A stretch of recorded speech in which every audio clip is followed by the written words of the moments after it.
नमस्कार विद्यार्थी मित्रांनो, आजच्या या व्हिडिओमध्ये तुमचं स्वागत आहे. तर आज आपण पाहणार आहोत स्वाध्याय 2.3. आपला दुसरा चॅप्टर चालू आहे पूर्ण संख्यांवरील 4 मूलभूत क्रिया. त्याच्यामध्ये स्वाध्याय 2.3 आज आपण घेऊया. तर बघा, प्रश्न पहिला आहे, -1 ला त्यानेच 100 वेळा गुणल्यावर गुणाकार येतो. तर -1 ला 100 वेळा -1 नच गुणायचं आहे. तर त्यानंतर गुणाकार काय येणार आहे असा आपल्याला प्रश्न विचारलेला आहे. तर बघा, प्रश्न आहे पहिला, -1 या संख्येला 100 वेळा गुणायचं आहे. कशाला? -1 नच. म्हणजे 100 वेळा गुणायला सांगितलं म्हणजे आपण इथे 100 वेळा गुणायचं आहे का? तर नाहीये. तर बघा, जर एखाद्या संख्येला त्याच संख्येनं गुणलं, तुम्हाला काय पाहिजे इथं माहित पाहिजे. जर समजा 1 ला कुठल्याही संख्येनं गुणलं तर गुणाकार काय येणार आहे? 1 ला जर समजा 1 न गुणलं तर गुणाकार 1च येणार आहे. 1 ला 2 न गुणलं तर गुणाकार 2च येणार आहे. समजा जसं की 15 न गुणलं तर 15 1 15च येणार आहे. 16 न गुणलं तर 16 1 16च येणार आहे. तसं जर या -1 ला -1 न कितीही वेळा गुणलं तर गुणाकार तर 1च येणार आहे. मग राहिला प्रश्न चिन्हांचा. तर बघा, या ठिकाणी मी तुम्हाला काय करून देत आहे, चिन्हांचे नियम लिहून देत आहे. गुणाकारात चिन्हांचे नियम. तर हे जे नियम आहेत बेरजेत वेगळे असतात आणि गुणाकारात वेगळे असतात. जसे की आपण जर एखादी वजा संख्या आहे आणि वजा संख्येला जर एका अधिक संख्येनं गुणलं, म्हणजे अगोदर वजा आहे आणि नंतर जर अधिक आहे तरी उत्तराला वजा चिन्ह येतं. त्याचबरोबर जर आधी असेल गुणिले पुन्हा वजा असेल तरी पण उत्तराला चिन्ह वजा येईल. त्याचबरोबर वजा गुणिले वजा असेल तर उत्तराला चिन्ह अधिक येईल. आणि जर समजा अधिक गुणिले अधिक असेल तर उत्तराला चिन्ह अधिक येईल. अशा पद्धतीनं हे काय आहेत, गुणाकाराच्या चिन्हांचे नियम आहेत. हे आपण काय केले पाहिजेत, पाठ केले पाहिजेत. म्हणजे जर समजा उदाहरणार्थ जर -1 ला आपण जर 3 वेळा गुणलं, काय केलं, 3 वेळा गुणलं म्हणजे -1 गुणिले -1 काय येणार आहे, अधिक 1 येणार आहे. गुणिले पुन्हा ह्या -1 न जर समजा आपण गुणलं तर गुणाकार काय येणार आहे, -1 येणार आहे. म्हणजे अधिक अधिक काय झालं, इथं वजा झालं आणि जे काही अधिक आलं त्याच्यासोबत पुन्हा वजानं गुणलं तर काय आलं गुणाकार, या ठिकाणी -1 आला. म्हणजेच आपण या ठिकाणी 100 वेळा गुणणार आहेत. म्हणजे जर समजा विषम असेल संख्या, जर 3 म्हणजे 3 वेळेस गुणलं म्हणजे ही काय झाली, विषम संख्या झाली.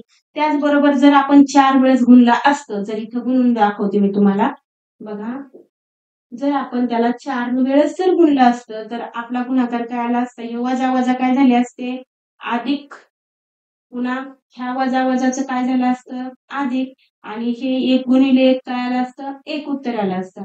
म्हणजे जर आपण सम संख्येत जर गुणलं, 4 वेळेस गुणलं म्हणजे ती एक समसंख्या आहे.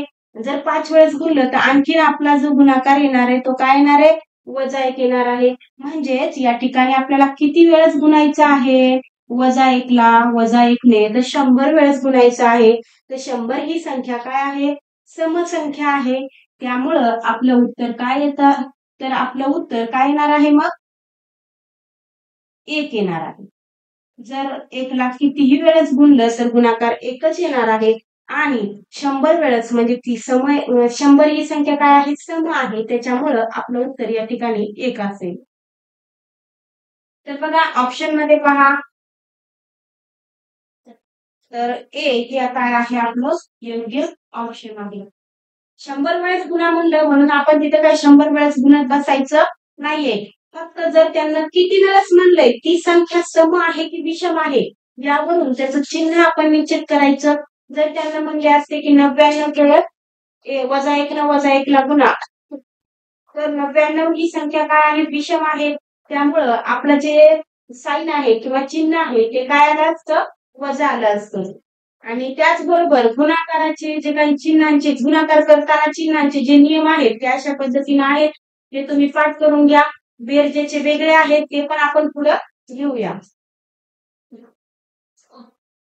तर बघा प्रश्न तिसरा आहे, एका मोत्याच्या जोड्याची किंमत टोपीच्या किमतीच्या दुप्पट आहे आणि जर मोत्याच्या 5 जोड्याची किंमत रुपये किती आहे 1225 असेल तर मोत्याच्या 2 जोड्या आणि 4 टोप्या किती रुपयाला पडतील असा आपल्याला प्रश्न विचारण्यात आला आहे. तर बघा जे काही मोत्यांच्या जोड्या आहेत, मोत्यांच्या जोड्या ह्या काय आहेत, टोप्याची जी किंमत आहे, जी टोपीची किंमत आहे तिच्या काय आहेत दुप्पट आहेत. त्यामुळे टोप्या लिहूया. तर आपल्याला एके ठिकाणी दिले की 5 मोत्यांची जोड्या ज्या आहेत त्या किती रुपयाला आहेत 1250 रुपयाला आहेत. बघा 5 मोत्याच्या जोड्या किती रुपयाला आहेत 1250 रुपयाला आहेत. म्हणजे यावरून आपण एका मोत्याच्या जोड्याची किंमत काढू शकतो किंवा काढतो. बघा कसं काढणार, तर हे काढण्यासाठी आपल्याला काय करावं लागणार आहे 5 ने 1250 ला भाग द्यावा लागणार आहे. तर 1250 भागिले 5, मग 1250 भागिले 5 केल्याच्या नंतर जे काही किंमत येईल ती म्हणजे आपल्या एका मोत्याच्या जोड्याची किंमत आहे. ही तर एका टोपीची आणि एका मोत्याच्या जोड्याची आणि एका टोपीची किंमत आपल्याला इथं काढायची आहे. कारण की त्यांना काय सांगितलं की मोत्याच्या जोड्याची किंमत ही काय आहे टोप्याच्या किमतीच्या दुप्पट आहे. तर बघा आपण इथं आधी मोत्याची जोडीची किंमत काढूया. 5 एक 5, 5 दोन्ही 10, खाली राहिले 2, 5 5 25 आणि हे 0. म्हणजे या ठिकाणी किती रुपयाला एक जोडी पडली, तर 250 रुपयांना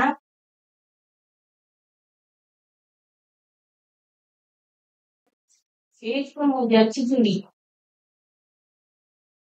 किती रुपयाला पडली, तर 250 रुपयाला पडलेली आहे. मग आता एक गोष्ट तर तुमच्या लक्षात आली की मोत्याची जोडी आपल्याला काय पडली 250 रुपयाला पडली.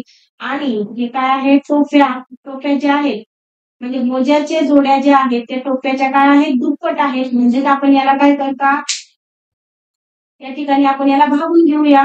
कितीनं 2 न भागितलं म्हणजे काय होणार आहे, म्हणजे मोत्याच्या जोड्या ज्या आहेत त्याच्या काय आहेत दुप्पट आहेत. म्हणजे हे काय आहे निम्म आहे याच्यापेक्षा. म्हणून आपण याला 2 न भागितलं म्हणजे आपल्याला एक टोपी किती रुपयाला आहे ते मिळेल. बघा बेक बे दोन्ही 4 आणि या ठिकाणी राहिला 1 बे पंचे 10.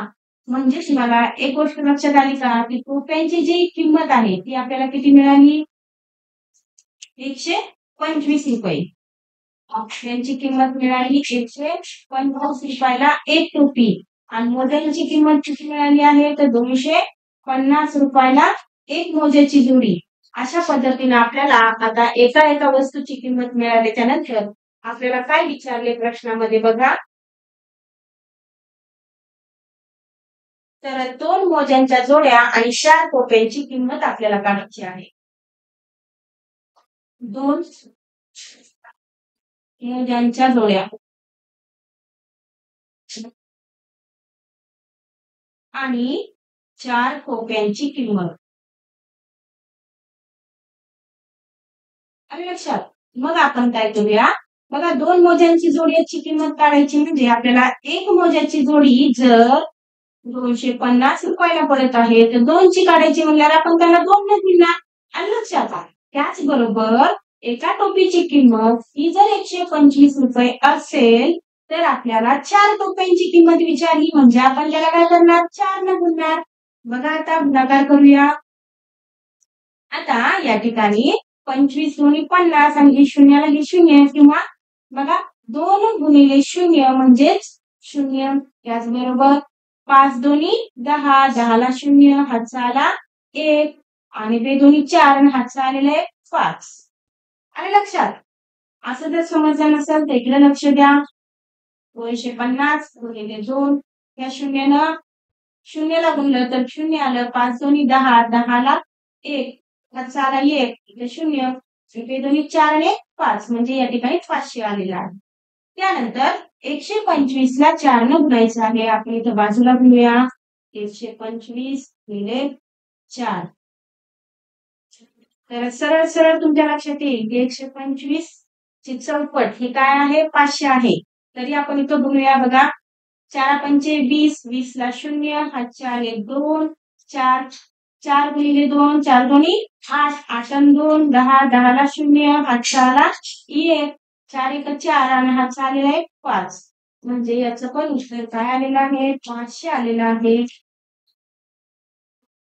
मग 500 आल्याच्या नंतर आपल्याला विचारले की 2 मोदक निवड्याची किंमत आणि 4 टोप्यांची किंमत या म्हणजे एकंदरीत किती होतात.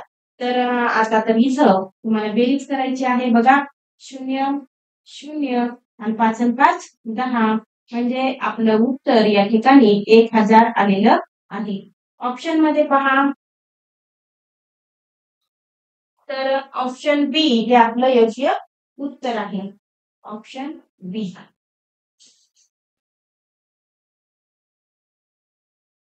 बघा यानंतरचा तिसरा प्रश्न आहे की 2 अंकांची बेरीज 8 आणि गुणाकार 15 आहे.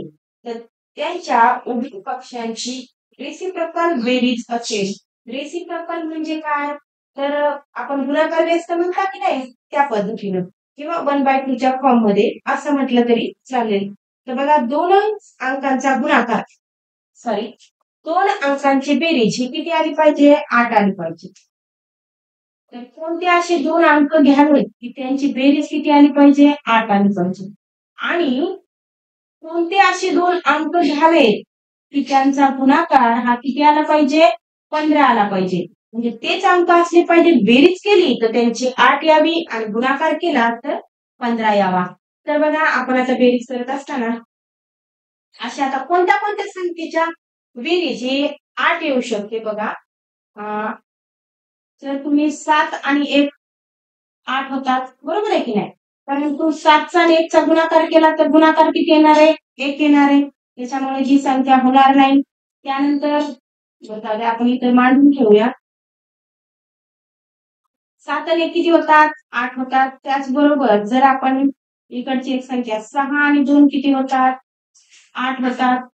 त्याचबरोबर 5 अधिक 3 किती होतात 8 होतात. पण एक गोष्ट लक्षात येईल का जर याची बेरीज काय होत असेल 8 येत असेल तर यांचा जर आपण गुणाकार करून बघितला तर 6 दोन्ही किती येणार आहे 12 येणार आहे. आलं लक्षात. आणि 7 एक 7 येणार आहे. म्हणजे जर आपण 7 न जर 1 ला गुणलं तर गुणाकार 7 येणार आहे. आणि 6 न 6 गुणिले 2 जर केलं तर 7 दुनी 12 येणार आहे. तर या ठिकाणी बघा 5 अधिक 3 केले आहे तर 8 येते. जर आपण यांचा गुणाकार केला म्हणजेच काय केलं 5 गुणिले 3 केलं तर 5 3 किती येतात 15 येतात. म्हणजे या ठिकाणी आपल्याला एक स्थान वाढवायला किती अंक घेऊ शकता. तर आपण म्हणू शकतो एक्सच्या जागेवर 3 किंवा 5 कुठलाही अंक घेऊ शकता. 5 आणि 3 किती होतात बेरीज केली तर 8 होतात आणि गुणाकार केला तर 15 होतात. म्हणजेच आपण काय करू शकता इथं तर 5 अधिक 3 बेरीज केली तर 8 येणारे उत्तर. आणि जर त्यांचा गुणाकार केला 5 गुणिले 3 केले तर उत्तर काय येणार आहे 15 येणार आहे. मग आपल्याला काय विचारले की हे जे काही उभय पक्ष आहेत म्हणजे हे जे काही आपल्याला दिलेलं इक्वेशन आहे जर यांना रेसिप्रोकल मध्ये मांडलं म्हणजेच काय केलं त्यांचा गुणाकार व्यस्त केला. म्हणजेच 5चा गुणाकार व्यस्त काय होणार आहे तर 1/5. आलं लक्षात. तर हा झाला हे जे आहे ते काय आहे 5चा रेसिप्रोकल आहे किंवा गुणाकार व्यस्त आहे. आणि 3चा जर गुणाकार व्यस्त केला तर 1/3. आलं लक्षात. यांची बेरीज किती होईल असं आपल्याला विचारलं आहे. बघा मग आता आपण यांची बेरीज करूया. 1/5 अधिक 1/3 यांची बेरीज करायची. तर बेरीज करत असताना आपल्याला या ठिकाणी छेद समान नसल्यामुळं आपल्याला 3 चा गुणाकार करावा लागणार आहे. म्हणजेच किती तर बघा 3 गुणिले काय होणार 3 अधिक 5 गुणिले 5 आणि छेदामध्ये 5 3 15 म्हणजे 5 गुणिले 3 किंवा 3 गुणिले 5 म्हणजेच किती होणार तर 5 आणि 3 किती होतात 8 आणि 5 त्रिक 15 म्हणजे आपले योग्य उत्तर आहे 8/15 बघा ऑप्शन मध्ये तर ऑप्शन ए हे आपलं काय आहे योग्य उत्तर आहे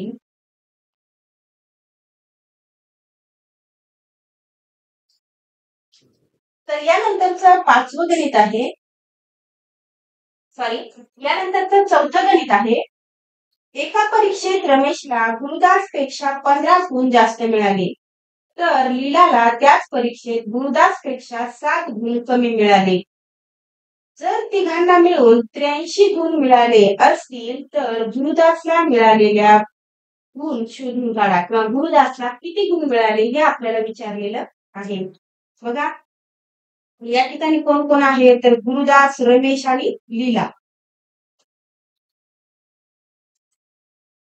गुरुदास रमेश आणि लीला यांचे गुण आपल्याला या ठिकाणी दिलेले आहेत तर सुरुवातीला काय सांगितलं की रमेशला गुरुदास पेक्षा 15 गुण जास्त मिळाले रमेशला काय झालेलं आहे गुरुदास पेक्षा 15 गुण जास्त मिळाले तर आपण काय करूया या ठिकाणी गुरुदासचे गुण जे आहेत ते आपण एक्स मानूया लक्षात त्यानंतर गुरुदास पेक्षा 15 गुण रमेशला जास्त मिळाले म्हणजे एक्स अधिक 15 काय झाले रमेशला 15 गुण जास्त मिळाले आणि पुढे सांगितलं आहे की लीलाला त्याच परीक्षेत गुरुदास पेक्षा 7 गुण कमी मिळाले म्हणजे गुरुदासचे गुण आहेत एक्स तर एक्स वजा 7 गुण हे कुणाचे आहेत लीलाचे आहेत आणि तिघांचे मिळून जेव्हा तिघांच्या मिळून गुणांची बेरीज केली तर ती किती मिळाली आपल्याला 83% तर तिघांच्या मिळून जेव्हा गुणांची बेरीज केली तेव्हा ती किती मिळाली 83 मिळाली तर आपण या ठिकाणी इक्वेशन कसं मांडूया बघा हे झालं आपण काय केलेलं आहे तर एक प्रकारे कुणाला किती गुण मिळाले ते आपण या ठिकाणी काढलेलं आहे तर आता यावरून आपल्याला इक्वेशन मांडायचं आहे तर तिघांचे गुण मिळून किती झालेले आहेत मिळून म्हणल्याच्या नंतर त्यांची काय केली त्यांना बेरीज केली तर एक्स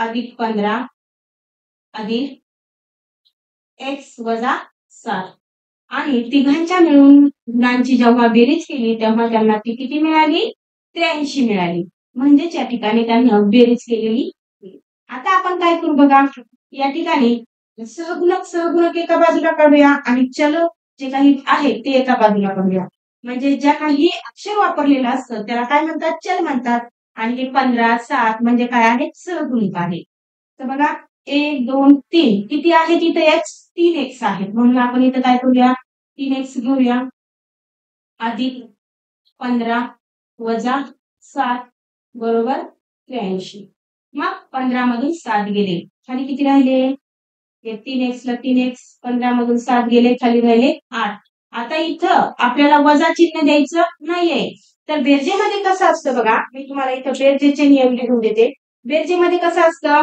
जर अधिक आणि वजा असेल आणि त्यांच्यात जर काय असेल बेरीज असेल तर जी संख्या मोठी आहे त्या संख्येचं चिन्ह घ्यायचं असतं तर विचार केला इथं तर 15चं चिन्ह काय आहे अधिक आहे आणि 7चं चिन्ह वजा आहे त्यांच्यामध्ये आपण काय केलेले आहे अधिक वजा होते अधिक वजा काय होते वजा होते कारण एक चिन्ह अधिक आहे एक चिन्ह वजा आहे तेव्हा काय होणार त्यांच्यामध्ये वजाबाकी होणार परंतु चिन्ह जी संख्या मोठी आहे त्या संख्येचं चिन्ह असेल म्हणजे या ठिकाणी आपण अधिक 8 आपल्याला उत्तर मिळालं आहे मग त्यानंतर आपण काय करणार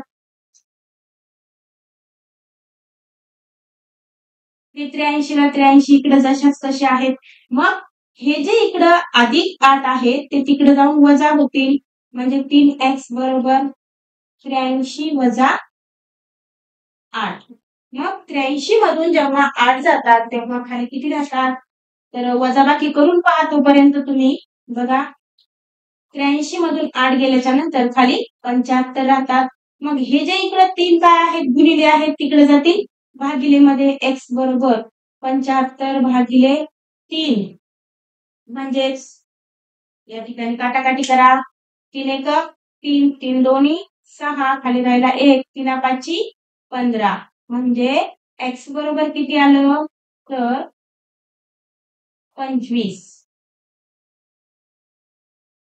x बरोबर 25 आलं म्हणजेच गुरुदासचे गुण आपल्याला किती मिळाले आहेत तर 25 मिळाले आहेत. बघा आपल्याला कुणाचे गुण विचारले तर गुरुदासला मिळालेले गुण शोधून काढा असा आपल्याला प्रश्न विचारला आहे. तर या ठिकाणी आपलं योग्य उत्तर आहे ऑप्शन बी. आपल्याला कोणाचे गुण शोधायला सांगितले होते तर गुरुदासचे गुण शोधायला सांगितले होते तर ते आहेत 25 म्हणजे बी ऑप्शन बरोबर आहे. जर तुम्हाला रमेशचे विचारले असते तर तुम्हाला काय करायचं होतं 25 अधिक 15 करायचे होते. मग 25 आणि 15 किती झाले असते तर बघा 25 आणि ते 5 म्हणलं तर 30, 30 आणि 10 40 झाले असते. त्याचबरोबर लीलाचे पण गुण आपल्याला काढता आले असते. कोणाचेही विचारले तर आपण सांगू शकता किंवा करू शकता ते. सॉरी. तर अशा पद्धतीने आपल्याला x ची जर किंमत मिळाली तर आपण प्रत्येक किंमत काढू शकतो. यानंतर आपण पुढचं गणित पाहूया. बघा प्रश्न 5वा आहे 1836 किंवा 1836 या संख्येला 7 ने भागले असता येणारा भागाकार कोणता. आपल्याला या ठिकाणी भागाकार करायचा आहे 1836. तर बघा आपल्याला 1836 ला 17 ने भागायचं आहे. तर भागाकार तुम्ही आतापर्यंत शिकलाच आहात. तर ज्या काही संख्येला आपल्याला भाग द्यायचा आहे ती संख्या ही काय असली पाहिजे ज्या संख्येला आपण भागत आहोत तिच्यापेक्षा मोठी असली पाहिजे. म्हणजेच आपण या 2 अंकाचा इथे विचार करत आहोत तर हे आहेत 18. 18 ला 17 ने भागायचं आहे म्हणजेच काय 17 एक 17. 18 मधून 17 गेले खाली 1 राहिला. मग या ठिकाणी आपण हे 3 इथे घेतले खाली घेतले. आता बघा 17 पेक्षा 13 ही संख्या काय आहे लहान आहे त्यामुळे या ठिकाणी भाग आपण देऊ शकत नाही. त्यामुळे आपण काय करणार हे 6 इथे घेणार परंतु हे 6 डायरेक्टली इथे घेता येत नाही त्यासाठी आपल्याला वर एक 0 द्यावा लागतो. हे बऱ्याच जणांच्या लक्षात येत नाही आणि मग उत्तर आपलं 18 येतं किंवा जे काय आपण भाग असल्याच्या नंतर आपलं उत्तर जे आहे ते बघा 0 नसल्यामुळं ते 2 अंकी संख्या येतं आणि उत्तर त्याचं 3 अंकी संख्या ते याच्यामुळे असतं. मी तुम्हाला पुढे समजून सांगणारच आहे. बघा आता हे इथे घेतले आपण 36. आता 17च्या पाड्यामध्ये 136 किती नंबरला आहे तर तुम्हाला त्याचा पाडापाठ पाहिजे. तर वारंवार मी सांगत आहे तुम्हाला की तुम्ही काय करा पाडेपाठ करून घ्या. बघा 17 1 17 17 2 34 17 3 51 17 4 62 17 5 85 17 7 2 दर्शन 17 7 19 17 8 36. या ठिकाणी 8चा भाग बसतो आणि ज्यांना कोणी इथं काय केलं नाही 0 घेतला नाही त्याचं उत्तर किती येतंय 18 येते.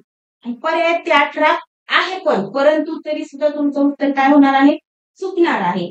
तर अशा पद्धतीनं आपण इथं 136 ला 8 न भाग बसला आणि बाकी काय आली 0 आली आणि एकंदरीतच आपलं उत्तर या ठिकाणी 108 आलं. तर ऑप्शन मध्ये पहा ए हे काय आहे आपलं योग्य ऑप्शन आहे. व्यवस्थितरित्या लिहून घ्या. त्याचबरोबर मी वारंवार सांगत आहे की तुम्हाला कमीत कमी 1 ते 20 पर्यंतचे वर्गपाठ असायला हवेत. त्याचबरोबर घन 1 ते 10 पर्यंतचे जरी घनपाठ केले तरी काही हरकत नाही. त्याचबरोबर तुम्हाला किमान 20 ते 25 पर्यंतचे पाढे हे पाठ असले पाहिजेत. म्हणजे जे काही तुम्हाला कॅल्क्युलेशन करायचं आहे ते तुम्ही काय करणार पटपट करू शकता. म्हणजे आपले पर्यायानं आपले गणित पण पटपट शिकणार आहेत म्हणजे वेळेत तुम्ही पेपर तुमचा कव्हर करू शकता. बघा पुढचा प्रश्न घेऊया. यानंतरचा 6वा प्रश्न आहे एका परीक्षेत करीमने रहीमपेक्षा 15 गुण जास्त मिळवले. मदनला रहीमपेक्षा 10 गुण कमी मिळाले आणि तिघांना मिळून 110 गुण मिळाले तर करीमला किती गुण मिळाले. तर याच्यामध्ये कोण कोण आहेत त्यांची आपण नावं लिहून घेऊया. त्याच्यामध्ये आहे करीम त्याचबरोबर रहीम आणि दुसरी व्यक्ती आहे त्यांचे मदन. मग या तिघांचे आपल्याला गुण दिलेले आहेत. त्यांना काय म्हणलंय करीमने रहीमपेक्षा 15 गुण जास्त मिळवले. करीमनं काय केले? रहीमपेक्षा 15 गुण जास्त मिळवले. तर आपण काय करूया? रहीमचे गुण x मानूया आणि करीमनं रहीमपेक्षा 15 गुण जास्त म्हणजे x अधिक 15. आलं लक्षात? त्यानंतर काय म्हणलंय की मदनला रहीमपेक्षा 10 गुण कमी मिळाले. तर रहीमपेक्षा मदनला 10 गुण कमी म्हणजे काय? x वजा 10. आणि तिघांच्या जर गुणांची बेरीज केली तर ती किती मिळाली त्यांना? 110 मिळालेली आहे. बघा, मग आपल्याला यांची काय करावं लागणार? बेरीज करावं लागणार आणि ती किती आलेली आहे? तर एकूण गुणांची बेरीज आली 110. इक्वेशन कसं मांडता येईल? तर x अधिक 15 त्यानंतर x वजा 10 बरोबर 110. एवढे एकंदरीत तिघांच्या मिळून परीक्षेतल्या गुणांची बेरीज आहे. मग जे काही एक्स आहेत ते आपण सगळे मिळून इकडे एका बाजूला घेऊया. 1 2 3 एक्स आहेत. मग हे 3 एक्स आपण इथे घेतल्याच्या नंतर बघा हे 3 एक्स आपण त्यांची बेरीज करून घेतली. त्यानंतर हे अधिक 15 ला अधिक 15 आणि वजा 10 ला वजा 10 हे 110 जशाच तसे. आता बघा यांची काय होईल? अधिक 15 वजा 10 म्हणजे या ठिकाणी अधिक वजा वजा म्हणजे ह्यांची वजाबाकी होणार आहे, परंतु चिन्ह जे आहे त्याला मोठ्या संख्येचं चिन्ह असेल म्हणजेच 3x अधिक 15 मधून 10 गेले तर खाली राहिले 5 आणि मोठ्या संख्येचं चिन्ह म्हणजे 15चं चिन्ह अधिक आहे म्हणून या ठिकाणी अधिक 5 बरोबर 110. मग हे जे 5 इकडे अधिक आहेत ते पुढे जाऊन वजा होतील म्हणजे 3x बरोबर 110 वजा 5 म्हणजे 3x बरोबर 110 मधून 5 गेले तर खाली राहिले 105 आणि मग इथे x इकडे राहतील. हे जे काही इकडे गुणिले 3 आहे ते तिकडे जाऊन भागिले म्हणजे 105 भागिले 3. आता यांना काय करावं लागेल? 105 ला 3 ला भाग द्यायचा म्हणजे 3 एका 3 3 त्रिक 9 खाली राहिला 1 आणि 3 5 15 म्हणजे x ची किंमत आपल्याला किती मिळाली आहे? x ची किंमत मिळाली 35. म्हणजे आपल्याला कोणाचे गुण मिळालेले आहेत? तर रहीमचे गुण आपल्याला या ठिकाणी मिळालेले आहेत. किती मिळाले? 35. परीक्षा आपल्याला प्रश्नामध्ये काय विचारले? तर आपल्याला प्रश्नामध्ये विचारले करीमने किती गुण मिळवले? तर बघा x म्हणजे रहीमचे गुण आहेत. आलं लक्षात? तर x अधिक 15 म्हणजे करीमचे गुण आहेत. मग आपण काय करणार? 35 x ची किंमत 35 मिळाली म्हणून 35 अधिक 15 किती होतात? 5 आणि 5 10 ला 0 हातचा आला 1 3 आणि 1 किती होतं? 4 आणि हातचा आलेला आहे 5 म्हणजे 50. इथं तुम्हाला करून दाखवते x ची व्हॅल्यू या ठिकाणी आपण मांडूया 35 आली आणि करीमचे गुण किती आहेत? x अधिक 15 आहेत म्हणजेच आपण इथं असं मांडूया x ची किंमत 35 अधिक 15 5 5 10 10 0 हातचा आला 1 3 आणि 1 4 आणि हातचा आला 5 म्हणजेच 50 गुण कुणाला मिळाले आहेत? तर करीमला मिळालेले आहेत. याच पद्धतीने आपण काय करू शकता? मदनचे पण गुण काढू शकता. तर बघा मदनला म्हणजे x ची किंमत आलेली आहे 35 वजा 10 म्हणजेच मदनला किती गुण मिळाले? तर 25 गुण मिळाले म्हणजेच रहीमपेक्षा 10 गुण कमी मिळाले. अशा पद्धतीने आपण त्याची उकल करू शकता. तर इथं आपल्याला x ची किंमत विचारलेली नाहीये. आपल्याला किंमत विचारलेली आहे की करीमला किती गुण मिळाले आहेत? तर करीमला किती गुण मिळाले? तर करीमला गुण मिळाले आहेत 50. तर या ठिकाणी जे काही आपलं ऑप्शन बी आहे ते आपले योग्य उत्तर आहे. आता क्वेश्चन 7वा किंवा प्रश्न 7वा तुम्हाला स्क्रीनवर दिसत आहे. बघा एका परीक्षेत जोसेफला अमितपेक्षा 8 गुण कमी पडले. कुमारला अमितपेक्षा 12 गुण जास्त मिळाले. तर सगळ्यांना मिळून त्यांना 205 गुण मिळाले. तर जोसेफला किती गुण मिळाले? अशा पद्धतीचा प्रश्न आपण अगोदर पण घेतलेला आहे. म्हणजे मला वाटतंय आपण आतापर्यंत अशा पद्धतीचे 2 प्रश्न सोडवले आहेत. तर हा जो काही प्रश्न आहे हा तुम्हाला सोडवायचा आहे. तुमच्यासाठी हा काय आहे? होमवर्क आहे. तर याचं जे उत्तर आहे ते मला तुम्ही काय करायचं आहे? कमेंट करून सांगायचं आहे. तर विद्यार्थी मित्रांनो, भेटूया पुढच्या व्हिडिओमध्ये.